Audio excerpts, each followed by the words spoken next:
오늘날에는 어느 한 나라가 폐쇄적으로 그 국가 안에서만 모든 것을 영위해 가지는 못합니다.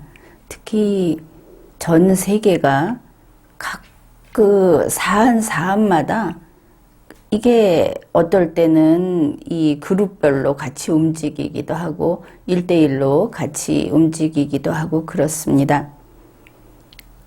우리 대한민국도 마찬가지이죠.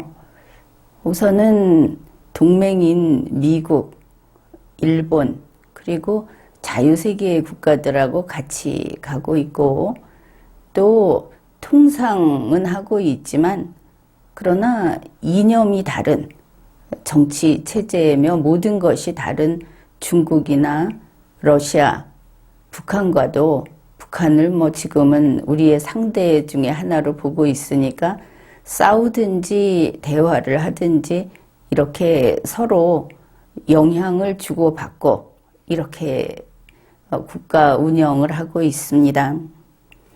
얼마 전에는 아주 큰 국제 행사가 있었죠. 동남아에서. 거기에서 우리 대한민국은 미국, 일본과 함께 중요한 성명을 발표했습니다. 간단히 한미일 3국의 프놈펜 성명 이러는데 그 긴 이름은 이렇습니다. 인도태평양 한미일 3국 파트너십에 대한 프놈펜 성명. 이것이 대통령실에서 밝힌 명칭이기도 하고 또 영문, 일문의 그대로 번역한 내용이기도 합니다. 그때의 일을 보면 처음에는 이 3자 회담 이것이 성사될 것인가 하고 좀 걱정을 했죠. 다른 양자 회담도 쉽지 않고 그랬으니까. 그러니까 조 바이든 대통령의 일정표를 보게 되면 10월 13일 오후 3시 반에 이 3자 회담을 시작해서 일정한 그 시간 후에 끝이 나고 바로 그 4시 55분에 발리로 출발을 하는 것으로 되어 있습니다. 그리고 실제로 그 시간에 떠났던 것이죠. 그러니까 이게 한 1시간 25분 정도 이 3자 회담에 할애한 것을 알 수 있습니다. 그리고 바이든 대통령이 출발한 이후에 4시 55분부터 우리 윤석열 대통령과 기시다 총리가 45분간 양자회담을 했습니다. 이 경우는 양자회담이 맞습니다. 그런데 그 전에 윤석열 대통령과 조 바이든 대통령, 조 바이든 대통령과 기시다 총리 이렇게 만난 것은 바이든 대통령 일정표에 의하면 양자회담은 아니고 그냥 미팅으로 표기가 되어 있습니다. 양자회담과 미팅을 그 문서에서는 구분하고 있는데 바이리터럴이 들어갔을 때 양자회담이고 그렇지 않은 경우에는 그냥 미팅으로 표기를 하고 있었습니다. 그래 이날 행사 중에 한미일 3자 회담은 분명히 3자 미팅으로 표기를 했었습니다. 그거 하나만 양자 다음인 3자로 돼 있었고 그 전에 2개는 그냥 미팅이었다. 그만큼 이 3자 회담은 아주 중요한 것이었죠. 그런데 이러한 그 중요한 성명을 발표한다든지 할 때는 대략 그저 그게 오전이든 오후든 반나절 이거는 그냥 거기에 투여를 해야 한다. 보통 그렇지 않습니까? 그런데 그때 이 3자 회담이 얼마 만에 끝이 났습니까? 보도된 바에 따르면 한 10분 남짓이었다. 그리고 최대한 길게 보도한 곳에서도 한 15분은 된다. 이렇게 나왔습니다. 국민들은 이게 10분, 15분이라는 뉴스도 아마 제대로 못 본 경우가 많을 겁니다. 지금 우리나라의 보도 실태가 이렇습니다. 그런데 10분, 15분 만에 끝을 내버린 그런 이 프놈펜 성명이 나중에 보니까 그 분량이 엄청나게 길고, 그리고 거의 국가 간의 모든 분야를 망라하는, 그리고 아주 심도 있는, 거의 그 백과사전식의 성명문이라는 것을 나중에 확인할 수 있었습니다. 국내에서는 이 전문을 보도한 매체도 아마 그 유명한, 소위 널리 읽히는 이런 게 아니라 이제 좀 작은, 그런데 한 군데, 한두 군데 이 정도밖에 없었습니다. 그것도 그 이후에 곧 사라졌죠. 그게 그럴 것이 대통령실에서도 이거 전문을 올려놓지 않고 요약을 올려놨기 때문입니다. 참 이상하다. 이번에 참 이상한 일이 있었던 것이죠.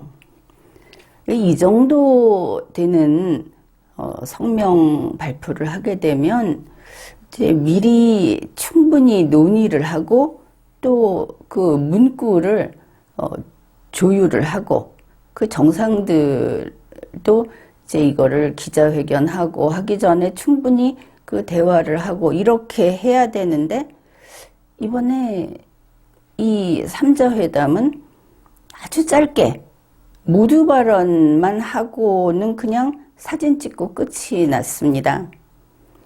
윤석열 대통령의 모두 발언은 일반 방송에서는 별로 다루지도 않은 것 같죠. 윤석열 대통령 자신의 유튜브, KTV 이런 데서 잠깐 올린 것 같은데, 윤석열 대통령 자신의 채널에서 보여준 것도 모두 발언이 보니까 한 1분 50초 정도밖에 안 되고, 또 그 내용이 중간에 잡음이 막 들어가고 영 상태가 엉망이었습니다. 그런 걸 올려놓고 그냥 됐다, 이렇게 한 것이죠. 그러니까 이 프놈펜 성명이라고 하는 것은 우리나라 안에서는 적어도 그렇게 그냥 사라져 버렸습니다. 그런데 백악관의 태도는 전혀 다릅니다. 지금이라도 백악관에 들어가 보면 확인할 수 있는데, 동남아에서 여러 일정을, 그리고 이 3자 회담에 대해서는 좀 짧게 이렇게 다 올려놓으면서 이 인도태평양 프놈펜 성명은 전문을 별도 항목으로 다 올려놓았습니다. 그게 중요하다, 그런 것을 알 수 있는 것이죠. 그리고 벌써 여러 날이 지났는데 현재 이 프놈펜 성명이라고 하는 것은 아시아 태평양 전체에 대한 어떤 새로운 동맹, 그런 선언으로서 대단히 중요하게 다루어지고 있습니다. 우리나라만 마치 잊어버린 것처럼 이렇게 지나고 있는 것이죠. 그래, 이 프놈펜 성명, 한미일 프놈펜 성명이라고 하는 것이 어떤 뜻이냐, 아주 쉽게 이야기를 할 수 있습니다. 방금 아시아 태평양이라고 했죠. 이게 아주 기발한 겁니다. 제목은 인도 태평양인데 그 이후로 계속 이야기를 할 때는 아시아 태평양을 이야기합니다. 그러면 아시아 태평양은 인도 태평양의 부분이죠. 그래서 이걸 가지고 현재 미국, 일본 모두 이렇게 이야기를 합니다. 이제 아시아 태평양은 하나다. 그래서 북한 문제를 넘어서고 타이완 문제를 넘어서고 그러니 우리 하나가 중국 문제도 하나로서 대응을 한다. 우리 모두는 하나로서 이 모든 문제에 대응을 한다. 이런 뜻입니다. 그러니까 북한 문제는 이제 아시아 태평양의 문제입니다. 아시아 태평양이 같이 풀고 같이 대응하는 문제가 된 것이죠. 우리 대한민국 국민으로서는 김정은이가 저렇게 핵무기라든지 여러 가지 대량 살상 무기 체계를 우리가 최고다. 너희들은 떨어야 한다. 이러고 있는 상황에서 이런 든든한 아시아 태평양이라고 하는 원팀이 생겼다는 것이 우리 국민들 입장에서는 좀 마음이 놓이는 부분이기도 합니다. 이게 앞으로 잘 더 그 결속이 단단히 되고 일사불란하게 움직이면은 바로 이 힘으로 아시아 태평양의 안전을 지킬 수도 있을 것이다. 중국의 횡포를 막아낼 수도 있을 것이다. 이런 기대를 할 수 있는 것이죠.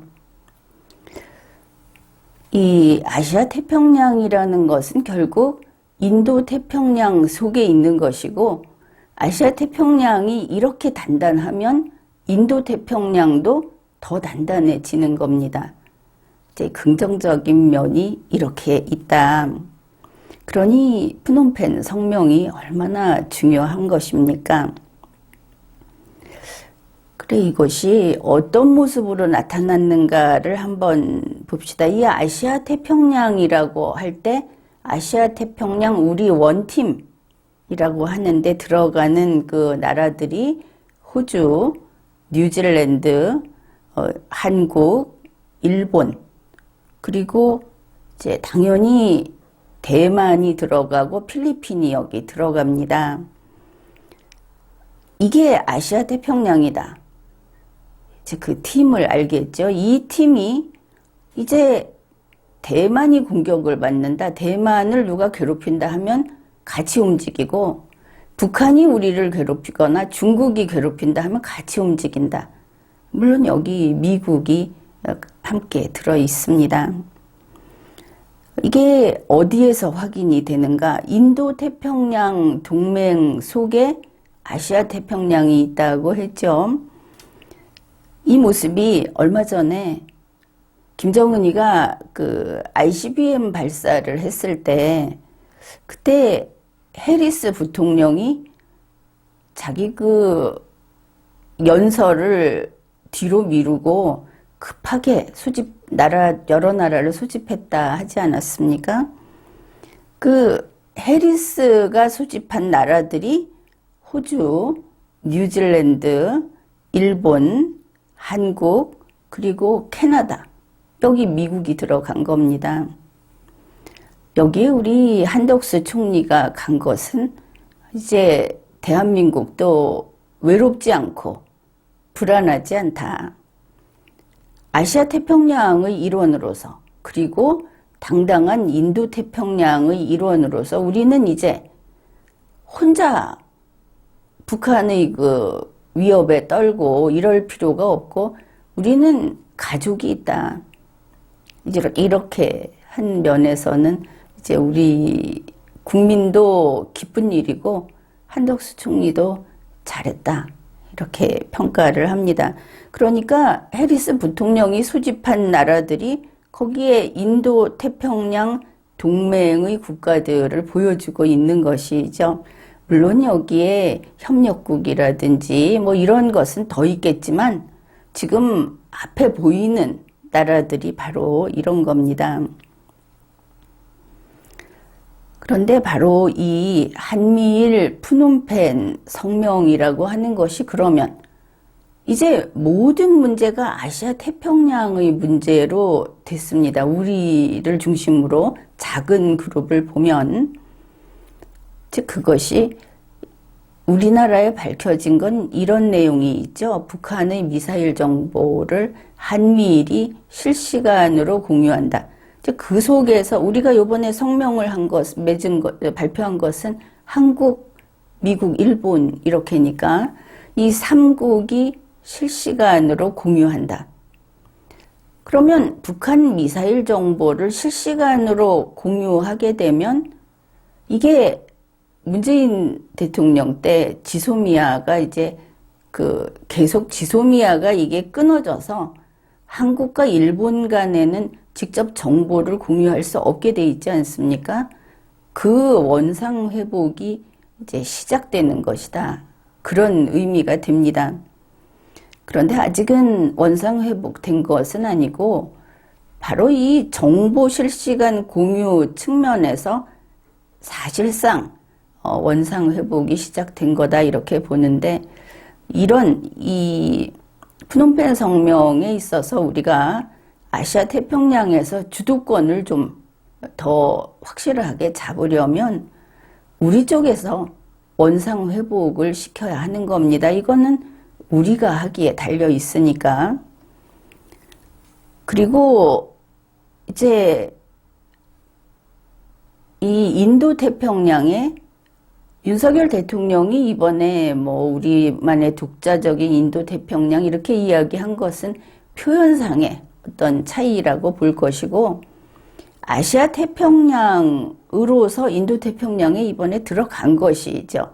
지소미아만 들어선 게 아니고 원상 회복의 시작이 아니고 인도 태평양에 이제 제대로 들어섰다 이런 뜻이 있고, 이것과 관련해서 이제 미국에서는 이 한국과 일본이 미국의 미사일 방어망 체계에 완전히 편입이 돼야 한다. 그렇게 해야만 이 아시아 태평양에 미국이 겉에 이렇게 붙어 있는 형태가 아니고 완전히 혼화돼서 원팀이 되는 거다. 이제 이렇게 이야기를 하고 있습니다. 그런데 이제 윤석열 대통령이 이해하고 있는 게 어디까지인가 하는 것은 아직 조금 애매하죠.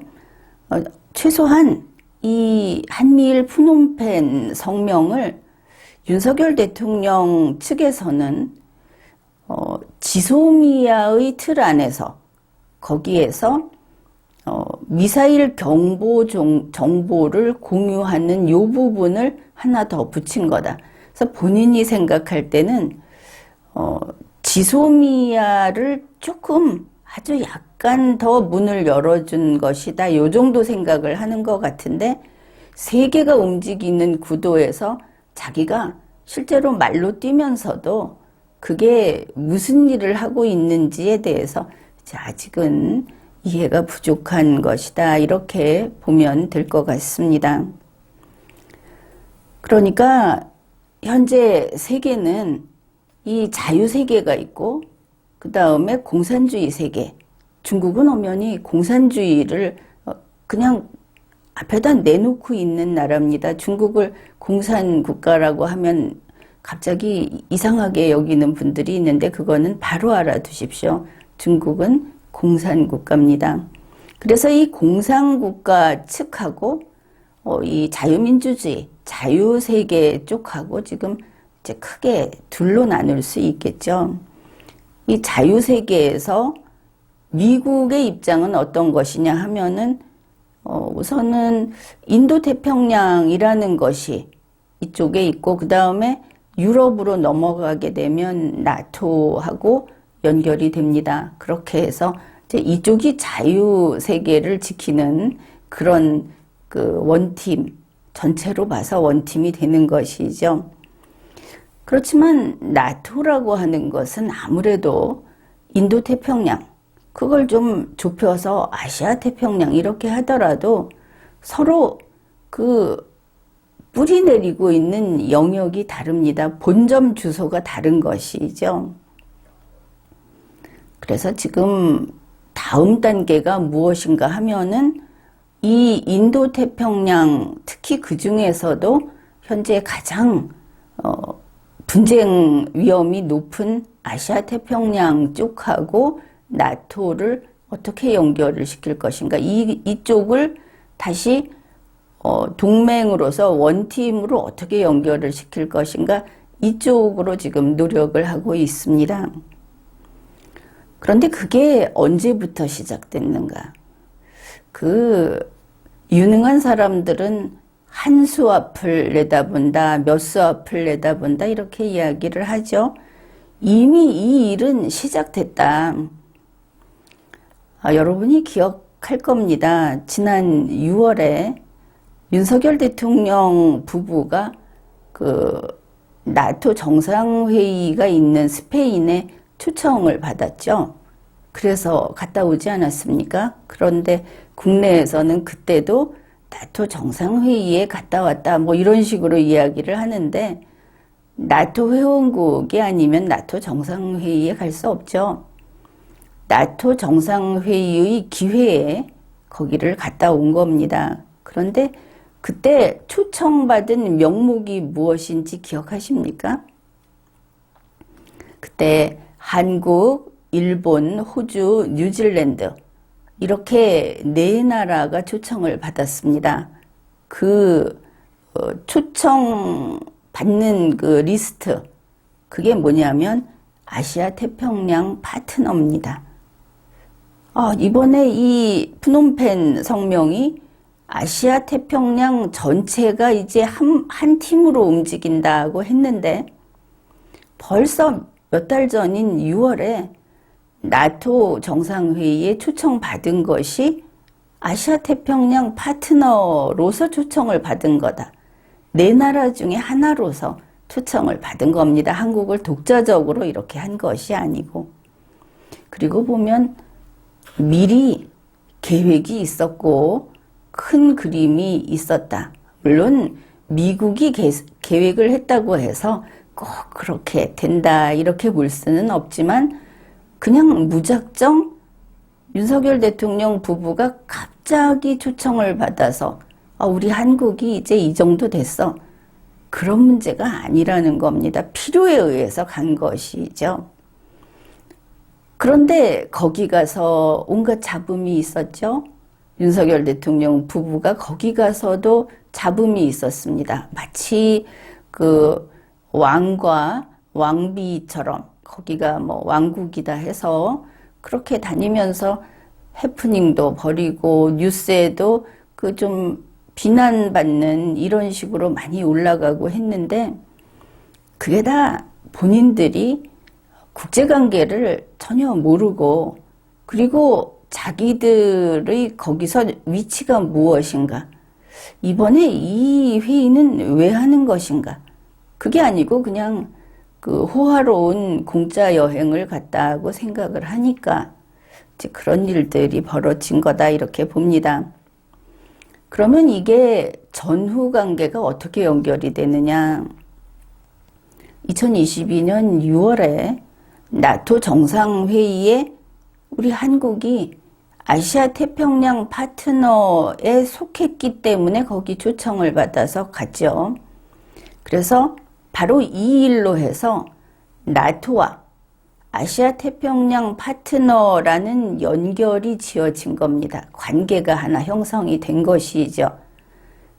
이 아시아 태평양의 4개국이 나토의 아시아 태평양 파트너로 이름을 올린 겁니다. 이제 이렇게 서로 줄이 닿았는데 그 한 번으로 끝난 게 아니고 그랬기 때문에 그 일이 이미 시작돼 버렸기 때문에 다음 단계로 이번에 국제전략연구소 IISS에서 회의를 했습니다. 그것을 토대로 했다 하는 게 중요한 겁니다. 그 자리에 바로 이 4나라의 미국에 있는 대사들, 주미 대사들이 거기에 초청을 받았고 참석을 했습니다. 이제 그때 논의한 것은 이제 나토하고 이 아시아 태평양 파트너 네 나라하고는 법적으로, 그러니까 문서상으로 공식적으로 어떤 관계 설정을 해야 하지 않겠느냐. 팀을 다시 하나 형성을 해야 하지 않겠느냐. 이제 이런 주제로 이야기를 하게 된 겁니다. 여기에 대해서 주미 한국 대사는 이거 100% 찬성한다 이렇게 말을 했습니다. 그리고 북한 미사일 정보를 한미일 간에 실시간 정보 공유하는 거 윤석열 대통령이 잘한 거다 이렇게 말을 했습니다. 그러면 겉으로 보기엔 어떻습니까?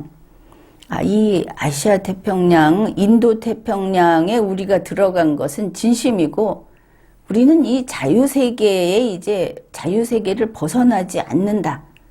이렇게 들리지 않습니까? 그런데 그게 아니다 하는 겁니다. 이 주미 한국 대사는 이제 우리 한국 정부의 문제가 이제 국어를 좀 통일을 시켜야 되겠다 하는 그런 점이 있는데, 북한하고 관계에 있어서 전에는 북한 비핵화라는 말을 두 가지 뜻으로 쓰더니 중국 가서 쓰는 뜻과 미국 가서 쓰는 뜻이 다르더니 그 다음에 평화라는 말도 달랐습니다. 이번에는 비확산이라는 말을 다르게 쓰고 있습니다. 이 주미 한국 대사는 나토가 와가지고 북한하고 이 비확산 문제를 앞장서서 나서서 처리해 줄 수 있을 거다. 그걸 바란다. 이렇게 의지를 하는 것이죠. 비확산은 비핵화가 아닙니다. 이걸 분명히 알아야 합니다. 비핵화가 아니면서 비확산은 뭡니까? 그 앞에 북한을 핵 보유국으로 인정한다. 북한을 국가로 인정하고 핵 보유국으로 인정하고 그러면서 비확산의 확인을 받기로 하자. 바로 이것의 줄임말이 비확산이라고 이야기를 하는 겁니다. 그러니 문재인 정권하고 똑같은, 그리고 그보다 오히려 더 북한의 위치를 든든하게 뒷받침해주는 주장을 하고 있는 것이죠. 근데 미국이나 일본도 이것을 지금은 다 알고 있습니다. 비확산이라고 해서 그게 결국은 비핵화와 연결된 큰 의미의 비확산이 아니라는 걸 이제 알고 있는 것이죠. 그러면서 지금 보면 북한은 우리를 공격하지 않는다. 북한은 평화를 추구한다. 이렇게 주장을 했던 것이 문재인 대통령 당시였다면 지금은 더 이상 그 주장을 할 수 없게 됐습니다. 김정은 자신이 나타나서 한국을 때리겠다. 너희들 꼼짝 마라. 이렇게 이야기를 했으니까 연일하고 있고 최근에도 계속 밝히고 있습니다. 김정은이는 설령 김정은이가 죽더라도 대를 이어서 북한 평양 정권은 이 남한을, 대한민국을 잡아먹고야 말겠다. 이것을 확실하게 밝히고 있기 때문에 북한은 평화 애호 집단이다. 이런 주장이 더 이상 설득력을 잃은 것이죠. 그러니까 바꾼 게 뭡니까? 권영세 장관이나 태영호 의원이나 윤석열 대통령 주변에 있는 사람들 다 하는 말이 북한은 아주 호전적이고 무섭다. 위협적이다. 이렇게 주장을 하죠. 그걸 아주 강조합니다. 지금도 주미 한국 대사도 동의를 했습니다. 북한의 위협은 무시무시하다. 심지어 러시아하고 우크라이나가 지금 핵전쟁 이야기를 하고 있다. 이걸 보고 김정은이가 학습이 됐을 거다. 교훈을 얻었을 것이다. 그러니 김정은이는 반드시 핵탄두로 우리 한국을 때릴 거다. 우리는 김정은이가 잠잠하게 있는 게 그만큼 절실하다. 우리만이 아니다. 이번에 보니까 미국도 때릴 수 있다. 그러니 세계 여러분은 김정은이의 저 막강한 저 무력이 여러분 모두에게 위협이다. 그러니 북한이 비확산 체제로 나올 수 있도록 다른 거는 포기하고 그렇게 가자. 이런 이야기를 한 겁니다. 그러니 이제 저 북한은 공격적이고 테러 집단이고 우리에게 아주 위험이 되고 있고 당장이라도 전쟁을 일으킬 수 있는 그런 자들이다. 이런 말을 하면 전에 같으면 어떻습니까? 그러면 우리 강력한 국방으로 우리 힘이 있어야 살아남는다. 우리 힘으로 안보를 지켜야 한다. 이게 답이었죠. 이제 답이 둘입니다. 그런 주장을 하는 사람이 있는가 하면 반대로 북한이 너무 무서우니까 우리 평화를 원하지 않느냐. 평화회담을 하자. 북한이 원하는 거 죽는 것보다 나으니까 들어줄 수 있는 거는 들어주자. 북한 뜻 따르기. 바로 이런 주장을 하는 두 가지를 답으로 내놓고 있습니다. 그리고 현 윤석열 대통령과 현 정부는 두 번째 길로 가고 있는 것이죠. 그래서 비확산을 앞에 내세우고 윤석열 대통령 후보 당선자 그리고 대통령이 되면서 지난 8월 15일에도 비확산을 지키겠다고 강조한 거 아닙니까? 지금 변함이 없습니다. 따라서 지금의 한국 정부는 우리의 힘을 강하게 해서 저 나쁜 김정은 집단으로부터 이 나라를, 이 국민을 지키겠다는 쪽이 아직 아닌 것이죠. 저 푸놈펜 성명에 서명을 하고 같이 발표를 했음에도 불구하고 딴짓을 여전히 하고 있다. 그렇기 때문에 겉으로 볼 때는 주미 한국 대사가 마치 이제는 자유세계에 뿌리를 내린 것처럼 보이지만 단번에 탄로가 난 겁니다. 비확산, 문제인식, 비확산 이걸 주장했기 때문에. 그러면 이 자리에서 일본은 어땠는가? 일본은 나토하고 어떤 친밀한 또 공식적인 루트를 설정하는 거에 대해서 찬성한다. 그러나 분명하게 밝히는 게 이겁니다. 중국과 미국의 위협에 대해서 스스로 해결해야 한다는 것이 미국의 입장이다. 이거를 우리는 제대로 못 알아들은 것 같죠? 우리 정부는. 따라서 먼저 스스로 해결해야 된다. 이게 맞는 게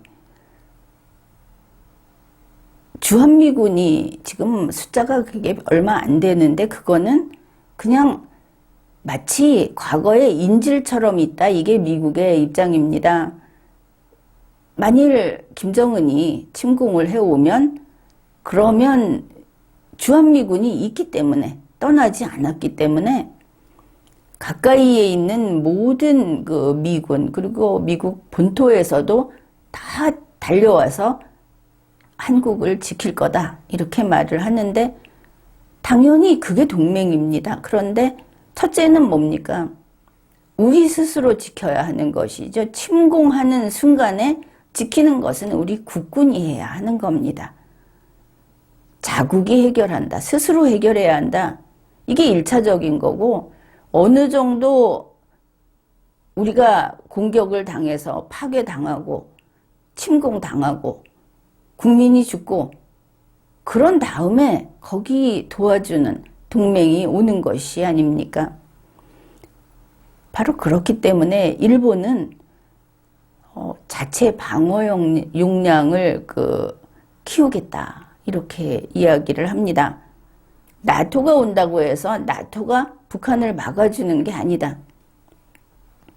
그리고 윤석열 대통령과 현 정부가 헛다리 짚고 있다는 이야기를 이렇게 합니다. 북한과 외교적 관여를 통해서 뭔가 해보겠다고 하는데 그 가능성은 희박하다고 판단했다.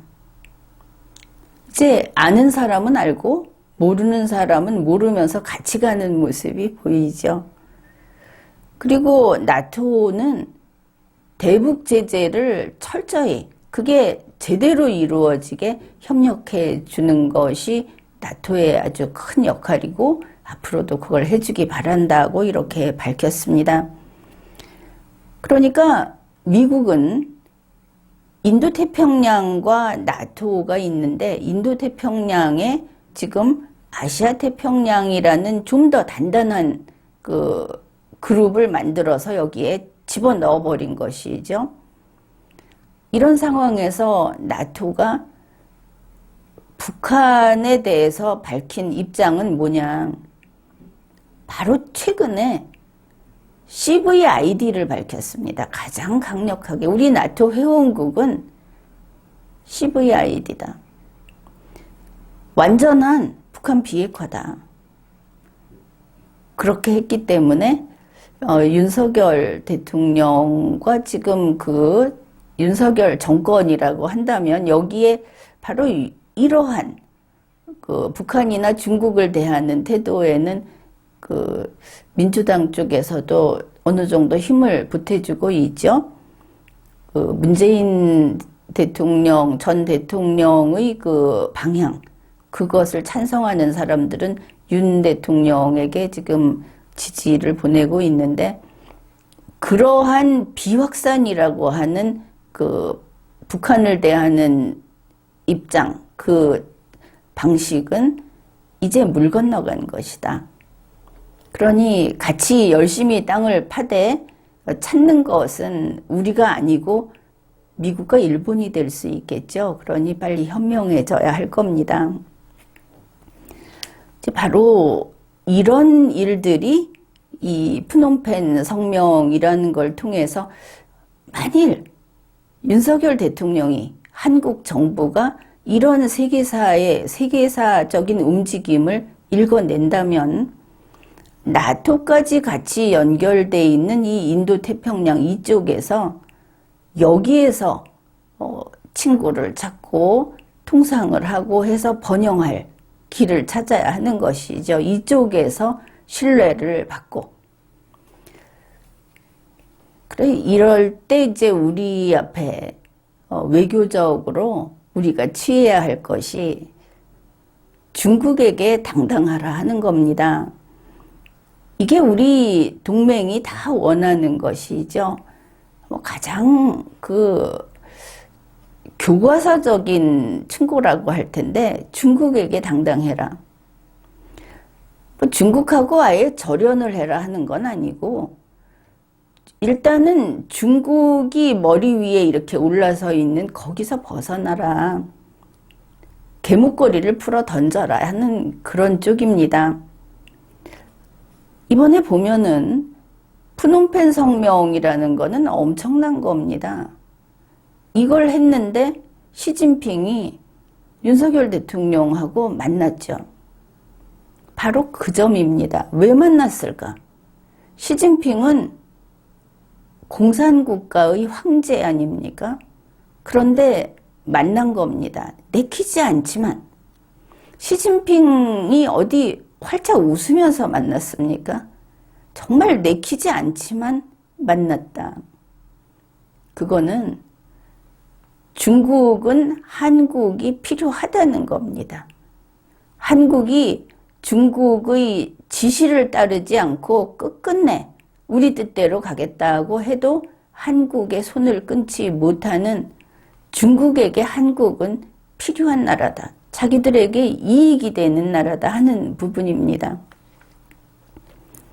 사실 캐나다 트리도 총리에게도 조금 힘을 과시하려고 했지만 트루도 총리가 일단 말은 그렇게 했죠. 우리 캐나다는 중국하고 여러 가지를 같이 한다.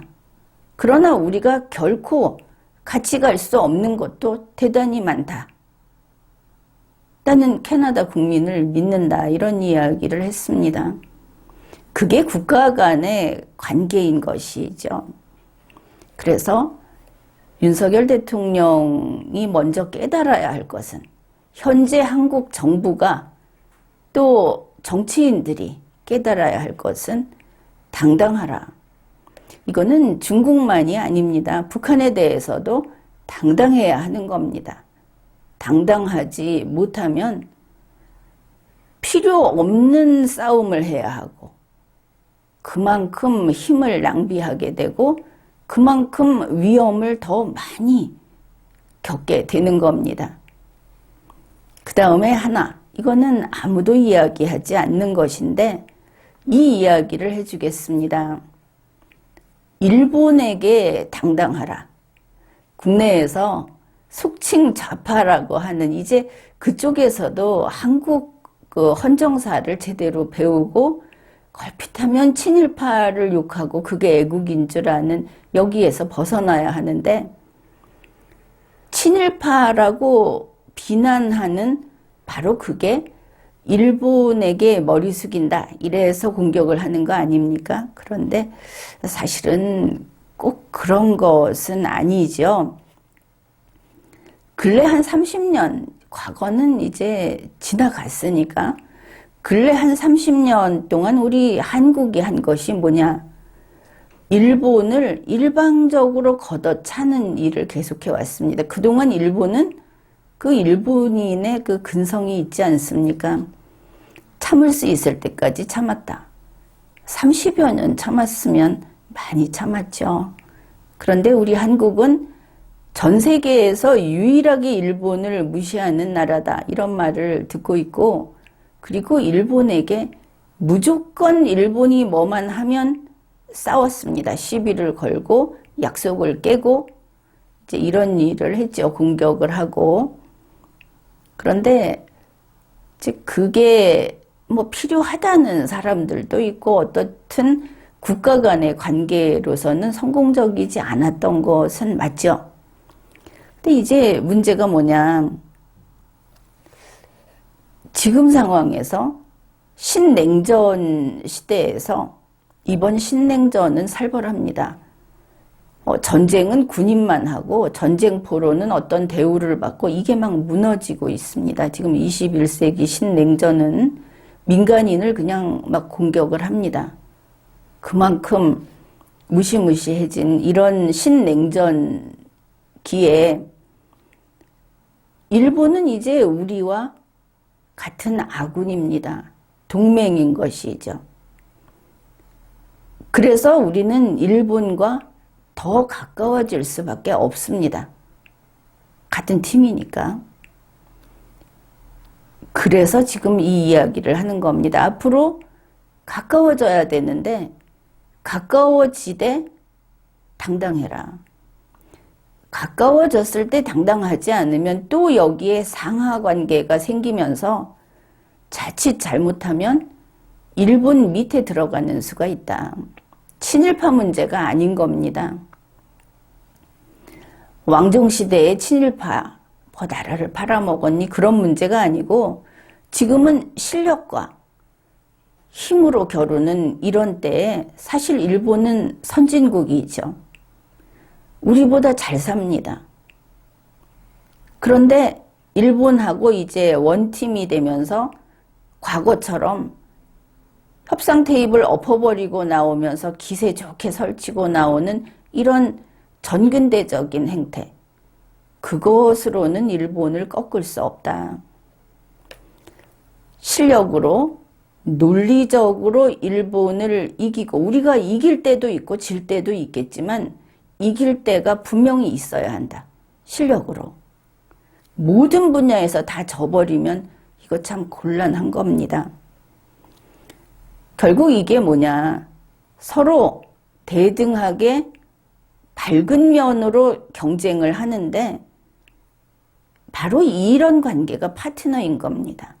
우리가 파트너로서 자격을 지키면서 매번 경쟁을 할 때마다 일본에서 야, 이번에 한국에게 이길 수 있을까? 나는 반드시 이기고 싶은데 이런 상대가 돼야 하는 것이지, 겉으로는 겸손하게 말을 하면서도 한국은 반드시 당연히 이기지, 이런 상대가 돼서는 안 된다. 싸우고 버티고 항의하고 이런 시대가 지난 겁니다. 누가 봐도 공평하고, 그리고 한국이 정말 더 우수해서 이번에는 한국이 이겼다. 이걸 우리는 가능하면 더 많이 이루어내야 하는 것이고, 바로 이 부분, 중국에게 당당하라는 것은 노력해야 합니다. 일본에게 당당해야 한다는 것은 지금 깨달아야 하는 것이죠. 우리 스스로 해야 하는 겁니다. 아무도 알려주지 않는 거지만 한국은 이렇게 해야만 자주 독립국으로서 앞으로 번영할 수 있는 겁니다. 지금까지 리걸마인드 연구소였습니다.